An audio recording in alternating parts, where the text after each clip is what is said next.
morning po mga sakalam. Welcome po to Tintin Sakalam Multi-Skill Vlog. Ito po ang gagawin namin ngayon. Nililipat natin itong inverter na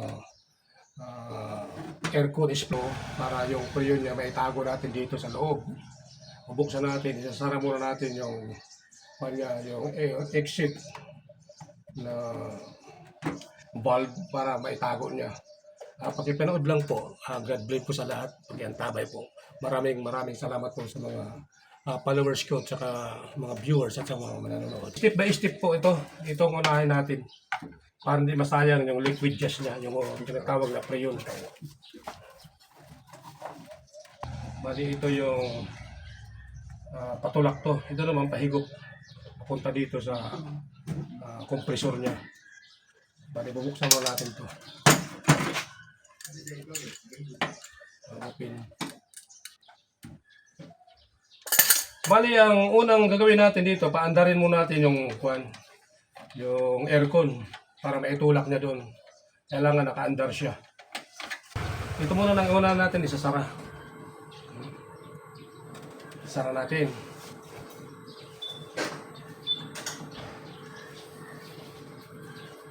Dandahan lang.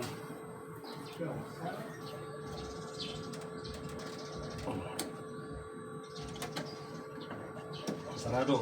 Okay na, ready na. 2 minutes. Start? Oo, sige. Pakita mo. Ito.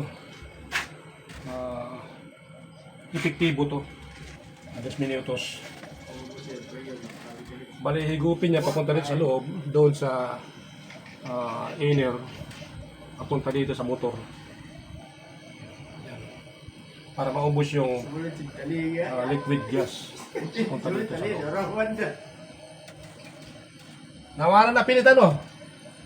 Ha? Nawara, pinit yan nagyapon. Nawara na. Oo, sige. Nawara na kwan. Ang kwan ito, ang consume time niya, bali mga 2 minutes o 3 minutes para maubos.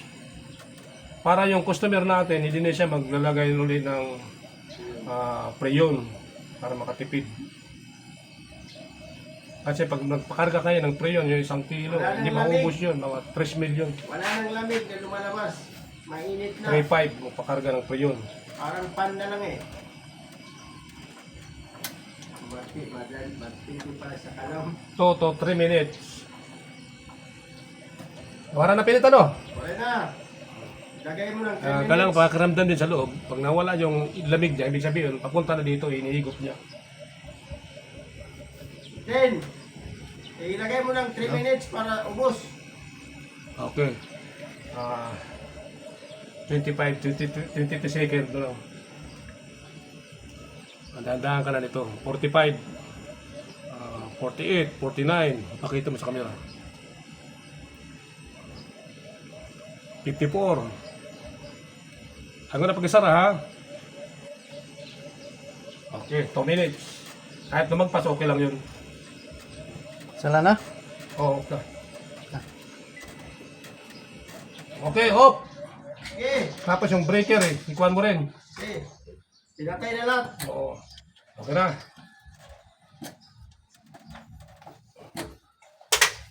Sara natin to. Ihod nyo na siya. Sarado na. Baliktad. Kailangan walang tagas na ako. Dito muna natin unahin. Okay. Nasa giyit. Okay na, walang singaw na. Ubos yung preyon niya. Nandito, naka-intact na sa kompresor. Nandito na. Okay na. Pagaw siya, di pagaw. Sige, di pa siya. Wala nang singaw. Ay, hindi na. Papakita ko sa inyo kung paano ang pag-reload ulit. Para yung... Kasi dapat dito, gagamitan to ng vacuum. Kasi yung mga moisture niya, kailangan may labas. Ngayon, i-ideahan natin. Napakita ko sa inyo sa ilipatan natin. Kung paano. Nakita nyo na, mga sakalam, wala nang leak. Ibig sabihin nun, nandun na sa loob yung liquid gas. O tinatawag na preyon. Gas. Yung bagaw na. Nakatipid tayo. Ayan na. Pwede yan. Okay, lalagyan natin ng tip para hindi pasukin ng dumi. Kailangan tatandaan nyo, tatlo kasi ito eh. 3 piece ha. Itong line 1, line 2. Tsaka itong 4 dito, ground. Mayroon kasi dito ground.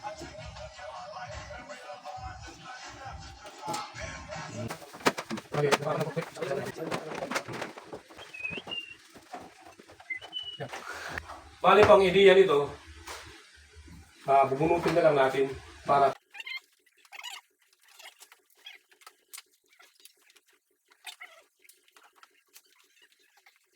tinamaan yung kamera, mga sakalam. Tinamaan yung kamera. Bali tinamaan yung kamera natin ha, mga sakalam, pasensya na.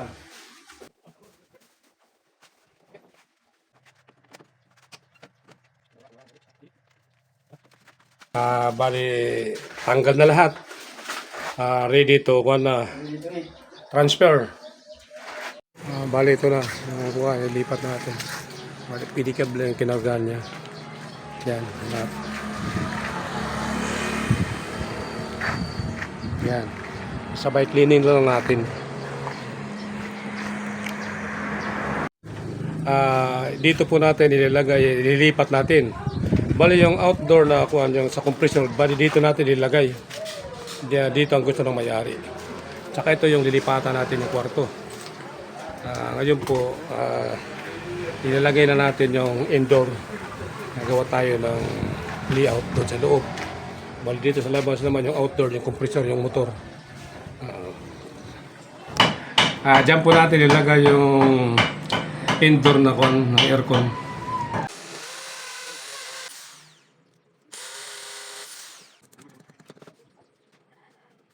Sige. Yan, napasok na namin. Ang kanyang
Bali wiring na tayo. Ganun yan. Yan ang gusto ng may-ari. Para hindi na nabubutasan. Okay na yan. Ang importante, medyo matibay. Bali, kukuha tayo ng source ng power dito sa entrance kasi wala silang abang na breaker doon. Total may breaker naman to. Dito tayo kukuha sa labas entrance breaker. Dito po. Yan ang ideya pag mga yan, dyan tayo kukuha. Dyan tayo kukuha. Ang tawag dyan, entrance wire. Dyan tayo kukuha. Total may breaker naman yung niya, yung aircon. Hindi problema yan.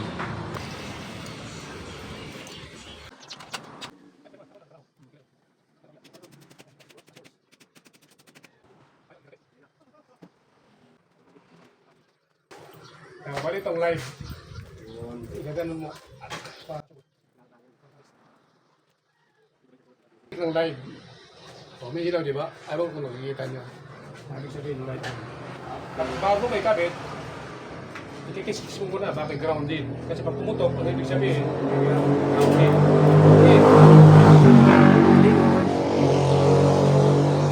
Medyo ingat lang dito kasi pag live, ito delikado. tintin sa kalam. Pag nagkamali ka, alam mo na. At sa kamihang ka na. Kamali ka pa. lalagyan ka. May lalagyan ka. Buti lang sa putik ka may lagyan. Kailangan medyo sigo lang ha. Roll mo ganun. Masyadong mahigpit para hindi siya baka...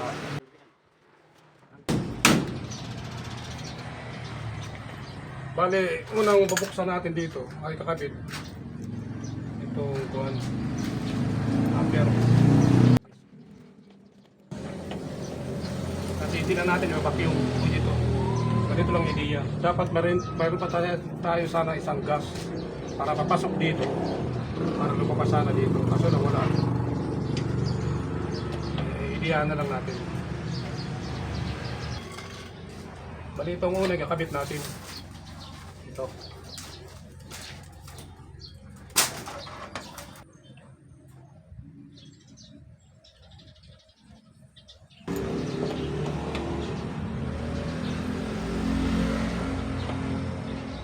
Kita natin to.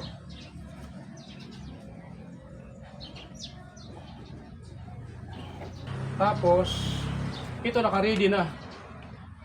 Halimbawa, kakabit natin ganito. No? Kailangan medyo mabilisan lang. Ito, ganito. Di ba, nakakabit. Pasisingawin muna natin to. Dito sarado lang muna. Para lumabas yung moisture niya. Kung papunta dito.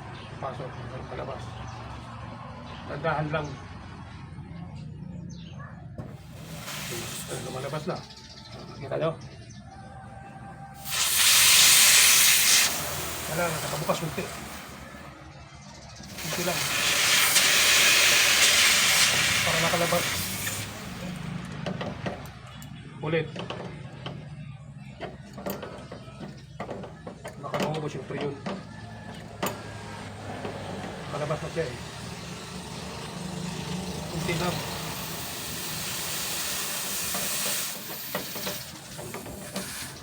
Yan, sarado na. Sarado natin. Nakalabas na yung hangin. Kailangan konti lang yung bukas siya nag-hilo.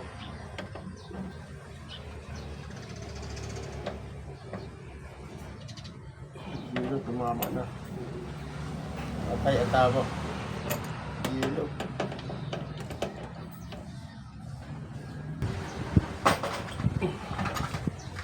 Buksan natin to. Dandahan lang.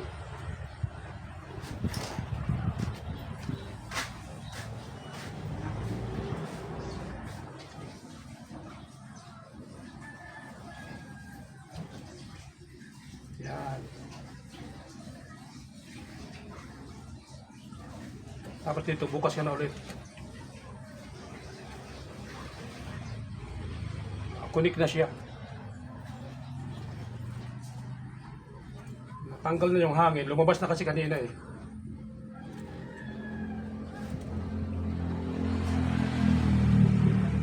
Open na siya.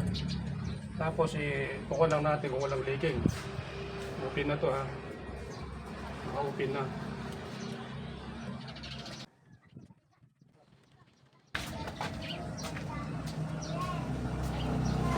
Laway lang pa walang sabon. Walang singaw.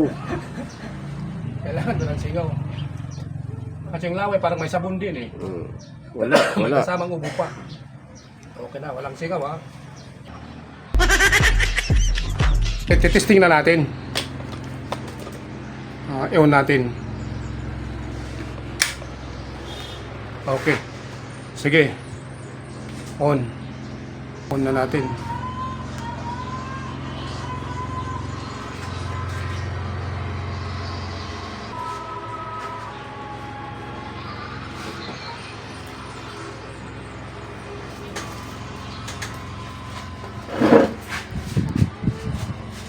Okay, lumamig na. Agad. Wala tayong pangsukat. Di ba? Wala tayong pangsukat.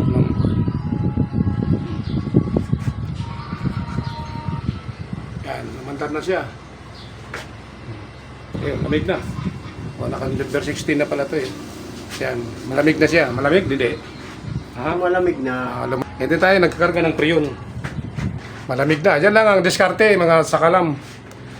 Pakipunas lang yung partner natin. Yan, malamig na siya. Yan pa tumutulog. Dito. Yan. Energy saving. Inverter to. Lamig na kasi ang kailangan takpan muna nila dito. Yung bali, ang ibig sabihin, yung may-ari gusto niya dito ipadaan. Nalagyan na lang yan ng styro. Ang importante, may kabit tsaka lalamig. Okay na. Testing lang muna. Titingnan natin dito sa labas. Dinagyan na pala. Ng sabon. Yan o. Walang leaking. Diba? Walang leak. Kasi pag may leak yan, bubula siya. Approve na. Ibig sabihin, maganda yung pagka-fitting natin. Maandar yung kuwan niya. Compressor. Tsaka yung pan. Yun lang mga sakalaman, oh. Yung na-share natin namin sa inyo. Bali yan. Hanggang dyan muna. At ayun, babulutin natin to. Shout out dyan sa mga vlogger, lalo rin sa Katarma Dun Summer, Spike Lotario, shout out sa iyo, Buki TV, Bong Abria, saka yung mga taga Cebu, shout out sa inyo. Marami akong mga kaibigan na kalimutan ko na. Dyan rin sa Maynila, yung mga kaibigan ko, shout out sa mga kapatid ko dyan, Manalia, Abria, saka doon sa Pampanga, Lisa, Abria, saka yung mga pamangking ko. At dito rin sa mga naging katuwang ko sa paggawa nito, shout out, maraming salamat po. At hanggang dyan muna mga sakalam, sana huwag niyo kalimutan mag-subscribe. At pwede kayo mag-comment kung ano ang gusto nyong i-comment, sabihin na pwede natin masagot yan. Kahit hindi vacuumin yung, inuulit ko po, kahit hindi vacuumin yung aircon, basta marunong ka lang sa diskarte. Nakita niyo yung proseso kung paano pagkabit. Step by step lang, kailangan diskarte lang. Ako sariling kaalaman ko lang yun, yung na-apply ko at sa nagagamit din sa awa ng Diyos. Hanggang dyan muna, maraming salamat po. God bless po sa inyong lahat. Bye-bye po.